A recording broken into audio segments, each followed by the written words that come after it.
Hello बच्चों, good morning. आइए exercise 3.1 class 6 maths chapter 3 exercise 3.1 के क्वेश्चन सॉल्व करते हैं।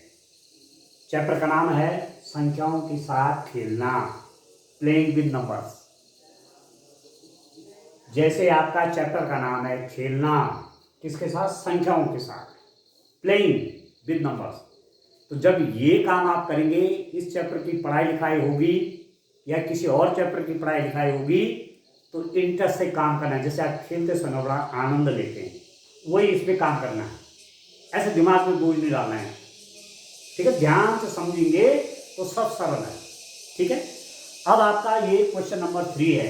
क्वेश्चन नंबर 1 और 2 हमने पहले कर लिया।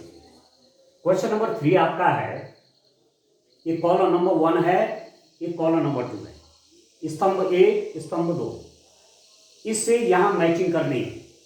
कौन किससे मैच हो रहा है? 35 में आप देखिए 8 का गुणज, मल्टीपल ऑफ 8 है 35। 8 1 जा 8, 8 2 जा 16, 8 3 जा 24, 8 4 जा 32, 8 5 जा 40।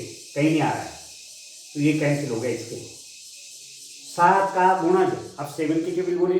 7 एकम 7, 7 दूनी 14, 7 21, 7 चौके 28, 7 पंजे 35, 7 5 जा 35। तो इसकी मैचिंग इसके साथ है। आप देख रहे हैं 7 का गुणज आपका 35 हुआ, मल्टीपल ऑफ 7 आपका 35 हुआ।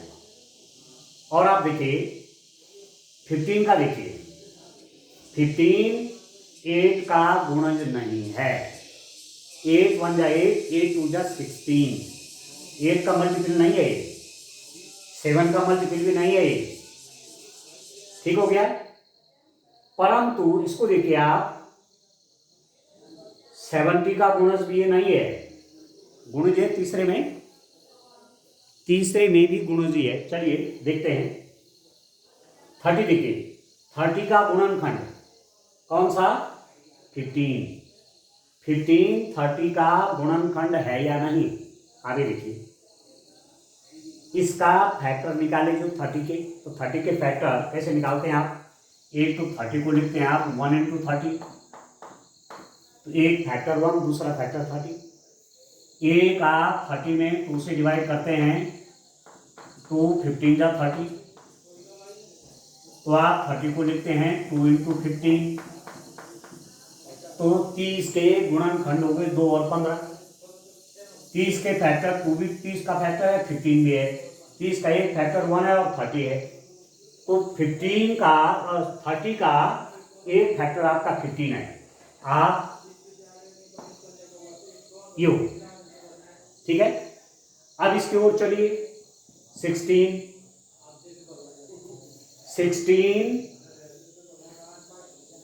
आपका इसमें से किससे मैच होगा? ठीक है, सही कॉपी हुआ है। 35 15 16 और ये हो गया 8। हाँ ठीक है। अब आप देखो नंबर 1 पर यह है 8 का गुणज, मल्टीपल ऑफ 8। 8 की टेबल बोली, 8 1 जा 8, 8 2 जा 16। देखो ये इससे मैच कर रहा है। ये 8 का गुणज, मल्टीपल ऑफ 8 आपका 20 आ गया, सॉरी 16। 8 का गुणज 16, तो ये इससे मैच हो गया, ठीक। अब ये किससे मैच हो रहा है? आपसे पूछा जा रहा है 20, तो 20 किससे मैच होगा यहाँ? अब ये भी हो गया, ये भी हो गया, ये भी हो गया। 70 का गुणज होगा नहीं, 50 का गुणज होगा नहीं। अब 20 का गुणनखंड, इसको देखिए, इसका गुणनखंड करके देखिए। 20 के गुणनखंड क्या होंगे? 20 इज इक्वल टू 1 into 20। तो 20 के गुणनखंड 20 के फैक्टर 1 भी है और 20 भी है, तो 20 का एक फैक्टर आपका ये, ठीक हो गया। 1 2 3 4। अब आया 25, ठीक है। 25 किसका होगा? 8 का मल्टीपल है नहीं, 7 का मल्टीपल है नहीं, 70 का मल्टीपल है नहीं, 30 का फैक्टर ये है नहीं, 50 के लीजिए, 50 के गुणनखंड करिए, 50 के गुणनखंड करिए, 50 के फैक्टर करिए। तो 50 में आप 2 से डिवाइड करिए, 2 2 जा 4, 2 5 जा 10, तो 50 हो गया आपका 2 इंटू 25, 50 हो गया 2 इंटू 25, 50 का एक फैक्टर आपका 2, 50 का एक फैक्टर आपका 25, ठीक है। 50 का एक गुणनखंड 2, 50 का एक गुणनखंड 25, ठीक हो गया। तो 25 क्या है, इसका एक गुणनखंड है, किसका, 50 का, ठीक हो गया। ये आपका छूट गया 70 वाला। तो आप कह सकते हैं फर्स्ट वाला मैच हुआ है किसके साथ, फर्स्ट वाला मैच किसके साथ हुआ, बी के साथ हुआ। सेकंड वाला मैच किसके साथ हुआ, ए हुआ डी के साथ, ठीक है। थर्ड वाला किसके साथ मैच हुआ, थर्ड वाला मैच हुआ आपका ए के साथ, ठीक है। फोर्थ वाला किसके साथ मैच हुआ, फोर किसके साथ मिलान हुआ, इसका एफ के साथ। और फिफ्थ वाला किसके साथ मैच हुआ, अंडरस्टैंड, ये हुआ आपके साथ, आपका ई के साथ मैच हुआ, ठीक है। कुछ बचा, अब 70 बचा हुआ है, तो ये तो अच्छा एक चीज और है, 70 का गुणज, तो 70 का गुणज कौन है, 70 का मल्टीपल कौन है, इनमें से 70 का मल्टीपल कोई नहीं है, ये आपका छूट गया। आगे समझ में डियर स्टूडेंट, ठीक है। फर्स्ट का आपका बी है, सेकंड का आपका डी है, थर्ड का आपका ए है, फोर्थ का आपका एफ है, और फिफ्थ का आपका ई है, ठीक हो गया। इस रूप में ही काम करना है। तो प्लेइंग विद नंबर्स समझ करके प्रश्न आपके बड़े सरल बन जाते हैं। अब क्वेश्चन नंबर 4 देखेंगे, क्वेश्चन नंबर 4 देखते हैं, चलिए।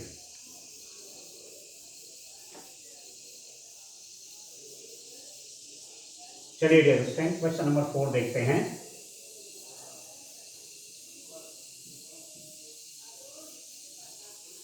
आप देखिए,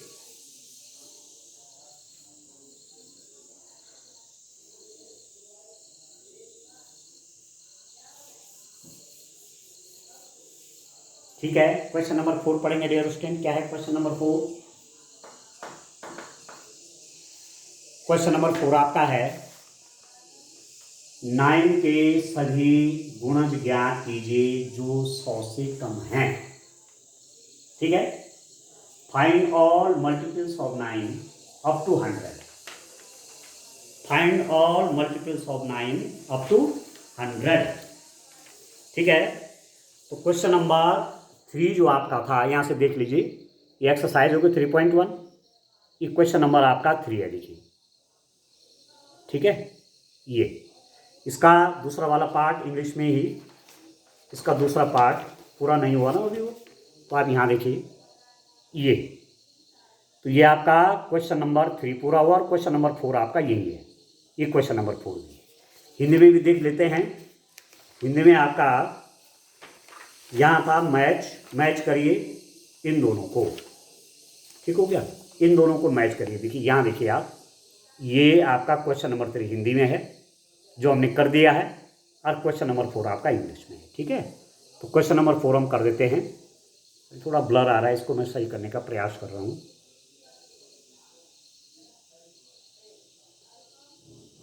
चलिए अब क्लियर हो जाएगा, ठीक हो गया, अब सही हो गया।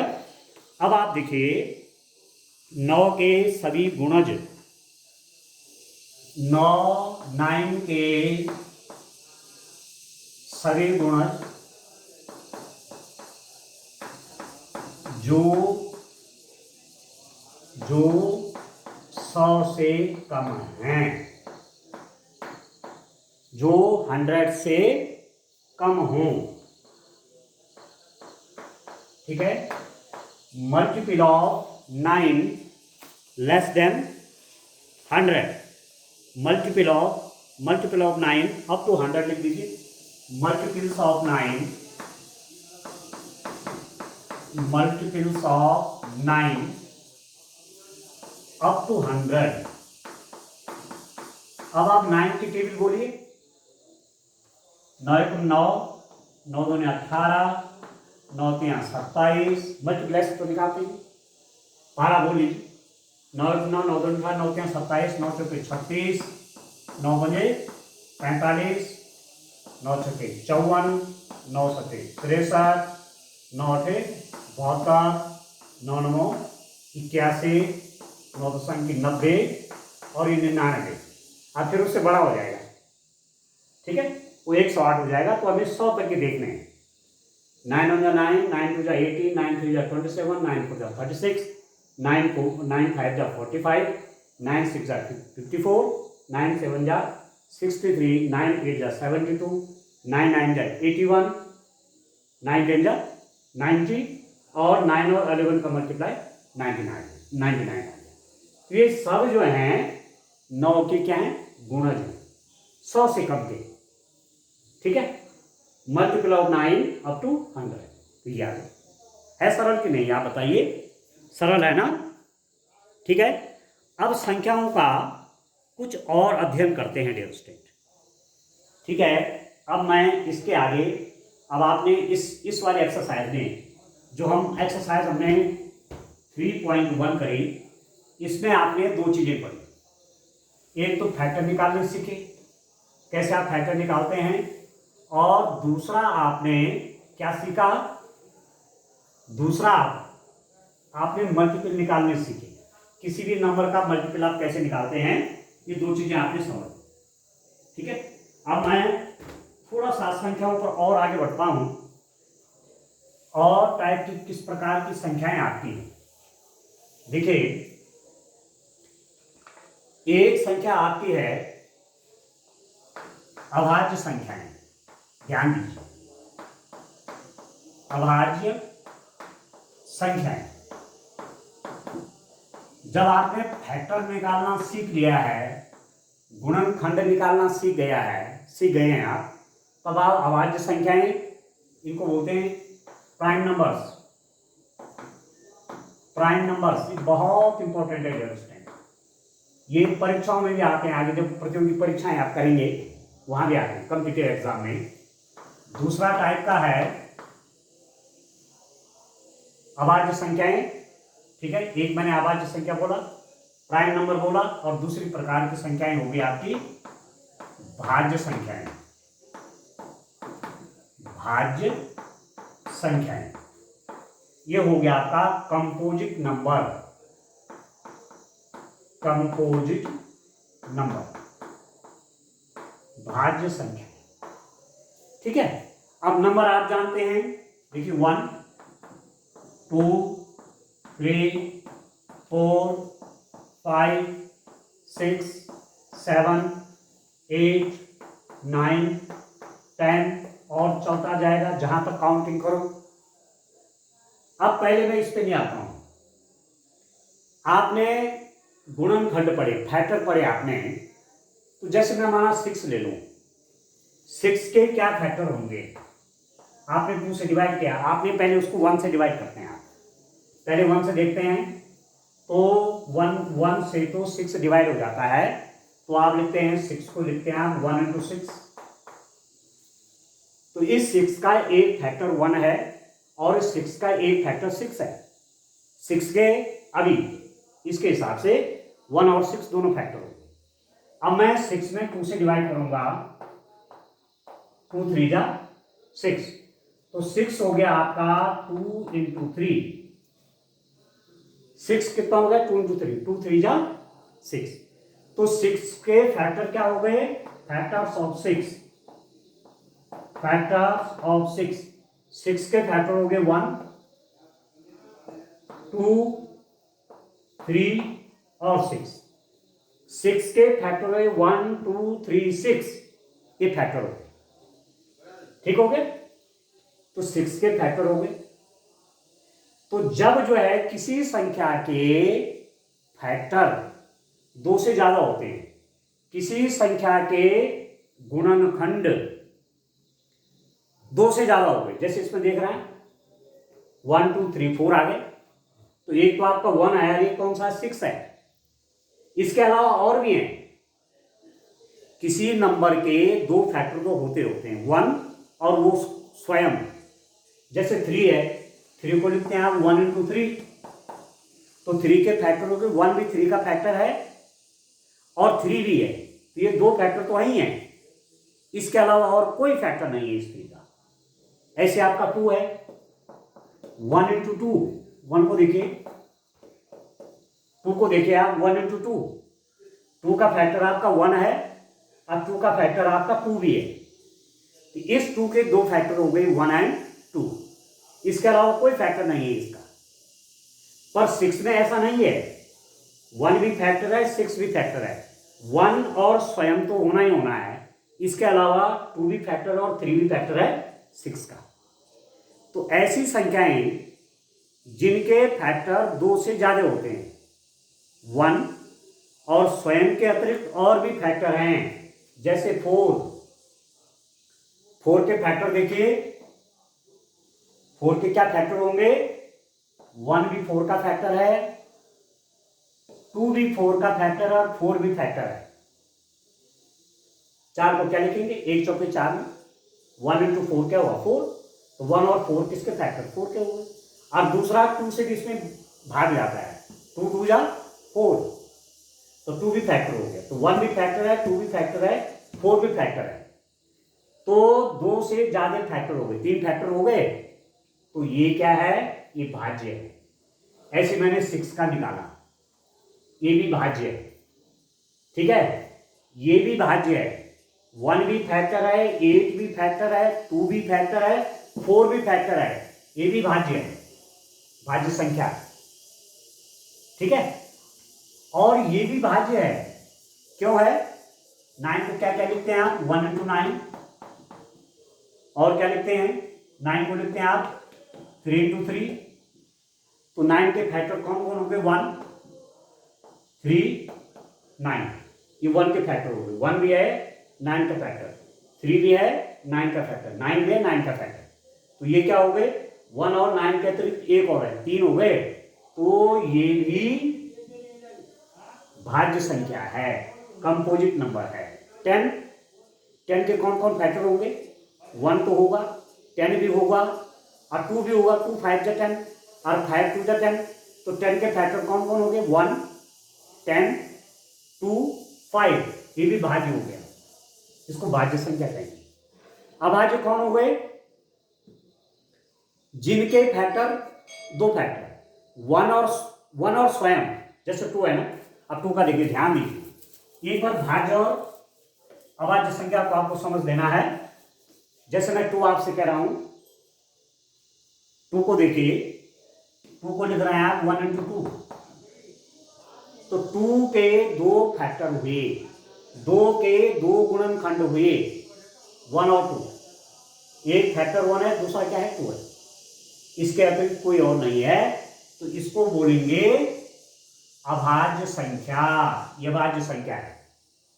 3 के देखिए, 1 इंटू 3, एक फैक्टर 3 का 1 है और एक फैक्टर 3 है, 1 और स्वयं, स्वयं मतलब 3, 1 और स्वयं, तो केवल जब दो फैक्टर होते हैं 1 और स्वयं, तो वो भी क्या है, वो भी अभाज्य संख्या, प्राइम नंबर है। 5 देखो, 5 में किस किस से डिवाइड होता है, आप देखो 1 इंटू 5, एक भी 5 का फैक्टर और 5 भी 5 का फैक्टर है, 1 और स्वयं, 1 और 5, तो ये भी क्या हो गया, अभाज्य संख्या, प्राइम नंबर।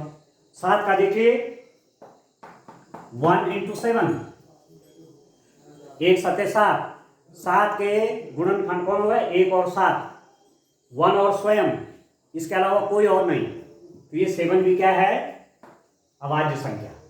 तो मैं 1 से 10 तक का देखा, ये अभाज्य है, अभाज्य है, अभाज्य है, अभाज्य, prime prime prime prime, composite composite composite composite, भाज्य भाज्य भाज्य भाज्य, तो एक क्या है, एक के गुणनखंड क्या हुए, एक को लिखा आपने 1 इंटू 1, तो एक का तो एक ही गुणनखंड आया ना 1, इसके दो भी नहीं है गुणनखंड, केवल 1 है, तो 1 को वन न तो भाज्य की परिभाषा में और न अभाज्य की परिभाषा में। पहले अभाज्य संख्याओं की परिभाषा लिखते हैं। चलिए अब थोड़ी डेफिनेशन भी लिख लेता हूं। तो ये बड़ा इंटरेस्टिंग है उसके, तब हम बाद में 1 से लेकर के 100 तक के नंबर के फैक्टर निकालेंगे, ठीक है। चलिए आप देखिए, डेफिनेशन लिख देते हैं। पहले लिख देता हूं अभाज्य संख्याएं। अभाज्य संख्याएं, इसको कह देंगे आप प्राइम नंबर्स। जिन संख्याओं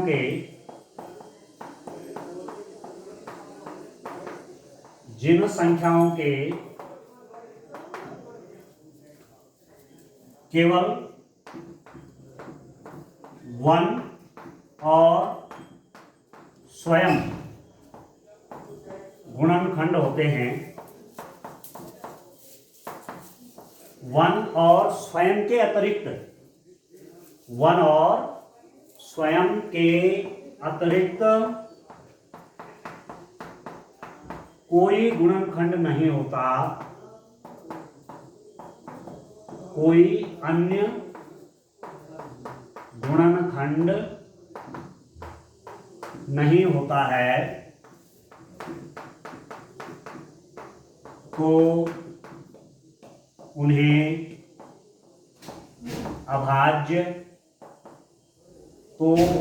अभाज्य संख्याएं कहते हैं। तो उन्हें अभाज्य संख्याएं कहते हैं। जिन संख्याओं के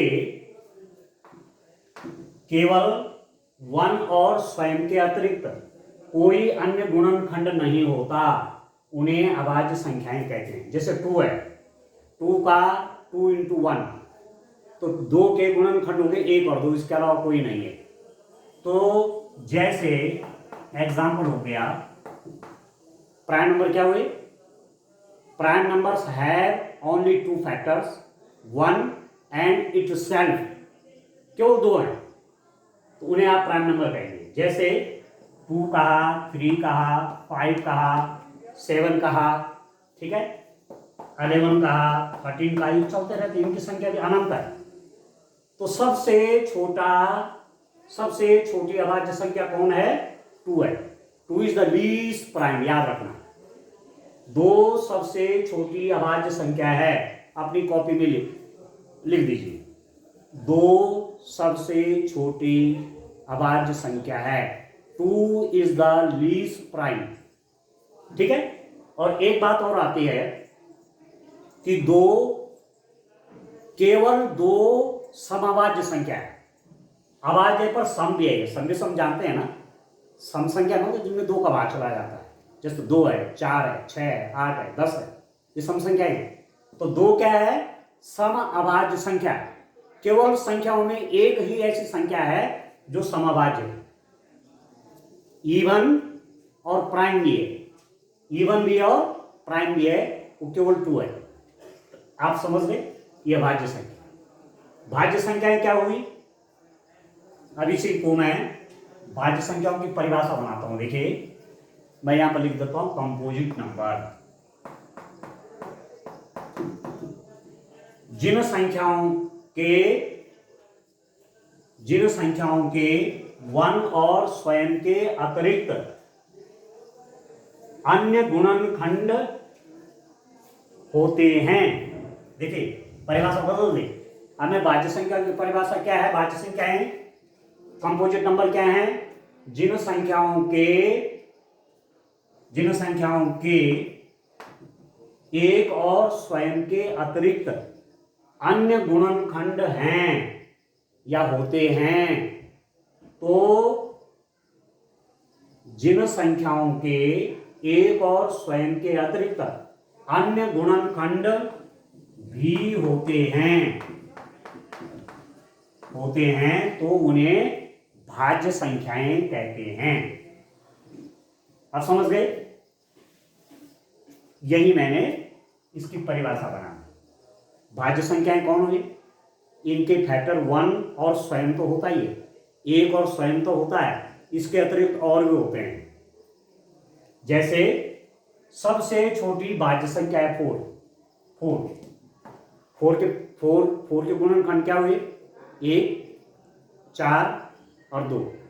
तो 1 और 4 तो हो गए, 1 और स्वयं तो हुआ, उसके अतिरिक्त 2 भी है, तो 4 क्या हुआ? ये भाज्य संख्या है। फिर अगला आया 6, ये भाज्य संख्या है। अगली आई 8, 9, 10, ये सब भाज्य संख्याएं हैं। अब इनकी संख्या भी अनंत होती है।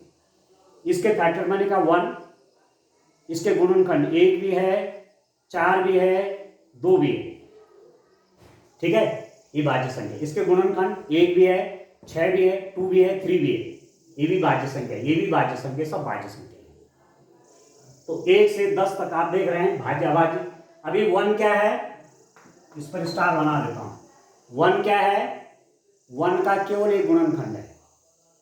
भाज्य संख्याओं के 2 से अधिक गुणनखंड होते हैं, अभाज्य संख्याओं का केवल 2 गुणनखंड होते हैं, परंतु 1 का केवल एक गुणनखंड है। तो 1 आपका जो है, 1 को लिखेंगे रिएक्शन, तो 1 क्या है? ये बड़ा इंटरेस्टिंग है। 1 क्या है? 1 आपका न तो भाज्य है और न अभाज्य है। 1 न तो भाज्य है और न ही अभाज्य, नहीं अभाज्य। 1 is not prime nor composite.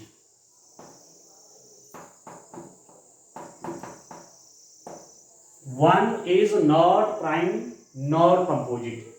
1 न तो भाज्य है और न अभाज्य, ठीक है, याद रखेंगे। तो जब मैं 1 से लेकर के 100 तक के संख्याओं को भाज्य अभाज्य में बांटूंगा, प्राइम कंपोजिट में बांटूंगा, तो बड़ा इंटरेस्टिंग होगा। उसको मैं नेक्स्ट लेक्चर में करूंगा। तो 1 से लेकर के 10 तक क्या है? 1 न तो भाज्य न अभाज्य, 2 अभाज्य, 3 अभाज्य, 5 अभाज्य, 7 अभाज्य, ठीक। 1 न तो भाज्य न अभाज्य है, 2 प्राइम, 3 प्राइम, 5 प्राइम, 7 प्राइम। भाज्य संख्याएं कौन होगी? 4, 6, 8, 9, 10, 10 तक में कंपोजिट नंबर 4, 6, 8, 9, 10। एंड 1 के बारे में क्या कहा? 1 is not prime not composite, ठीक है। तो इस रूप में काम करेंगे, आगे और इंटरेस्टिंग आने वाला है, ठीक है। तो आज के लिए इतना काफी है। Thank you, bye bye.